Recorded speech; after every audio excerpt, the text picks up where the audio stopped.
Mark, why don't you give us a recap of the events of the interiors of this comic?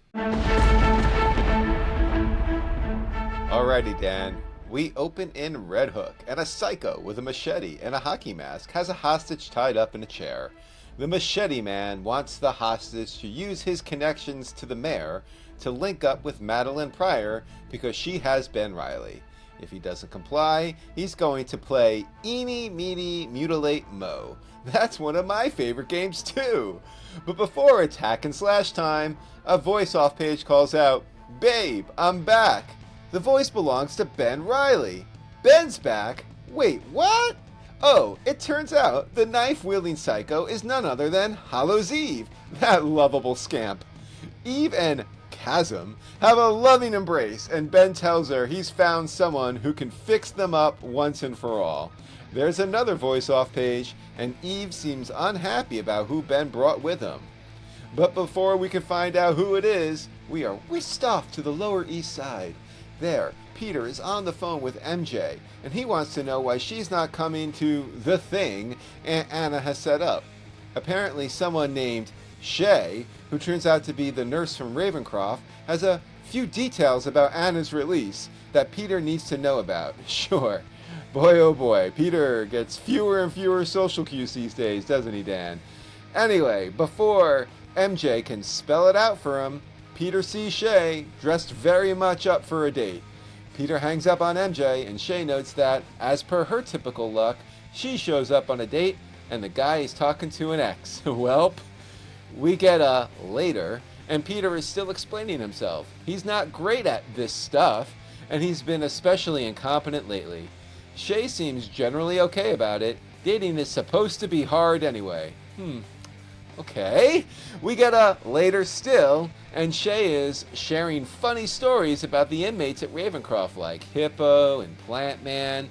Peter seems legitimately charmed. Shay says that she works with murderers and villains all day, and Peter can sympathize.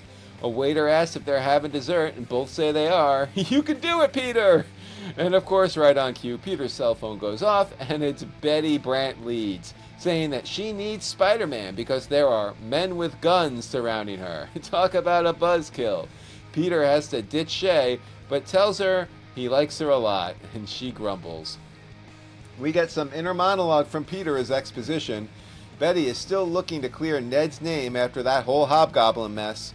He gets his Spidey suit on and swings into Alphabet City, which used to be a code word for dangerous real estate, but these days you'd be lucky to afford an apartment there. Ain't that the truth? We find Betty hiding behind a counter, flanked by the most generic of bad guys. One of the guys finds her and demands to know if she called the cops. The other guy, who is definitely not Frank Castle, but kinda sorta looks like him, recognizes her as Betty Brant, the woman Roderick Kingsley wants to stay out of his business.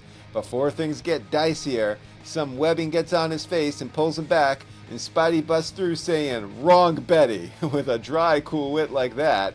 Anyway, fisticuffs ensue, and after the guys are subdued, Betty wonders why Spidey isn't funnier. Thank you works too. Anyway, Spidey doesn't do jokes when guns are pointed in his friends' faces.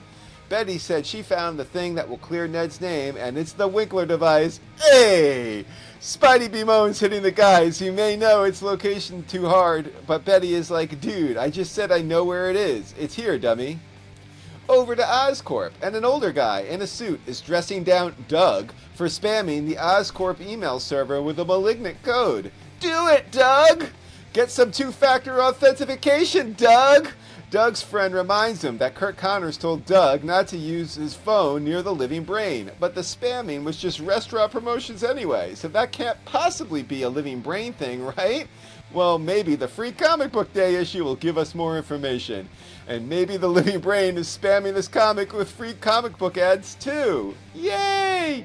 Back over to Spidey and Betty, and indeed, they found the Winkler device. Hey! But Betty hears a dog, and what she actually hears is a werewolf. And here's Chasm. Don't call my girl a dog. And with a dry, cool wit like that, he might be a clone of Spider-Man. Spidey calls him Ben, but indeed, he's Chasm now. Long live King Chasm. Eve wants to know who Spidey's friend is, and Chasm says it's the love of his life, Betty Jane. I'll admit it, I chortled. Spidey gets super indignant about getting her name wrong, not so much about her being the love of his life. And then Spidey tells Chasm he needs help, but he's actually getting it courtesy of their new therapist, Queen Goblin. And yeah, Betty, this is as bad as it looks.